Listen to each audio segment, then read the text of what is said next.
Pak nyaah ka bojo Pak.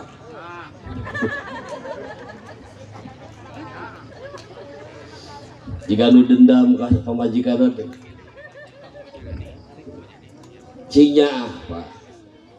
Sabab awewe dipahapekeun ku Kangjeng Rasul an-nisa ittaqun nisa. Mahape kaum awewe. Kasaha mahapena teh? Tangtu kasalakina. Bapak kudu ngajaga pamajikan. Bapak kudu ngapi ngajaring bojo. Sabab janji bapak rek nyaah dunya silarang akhiratna. Geus nyieun kasanggup nganapkahan lahir sinareng batin. Sarua Pak jeroana nama aya di diri urang.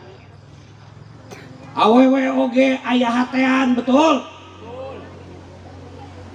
Awewe oge aya ruhan betul. Urus hatena ku bapak. Urus ruhna ku bapak.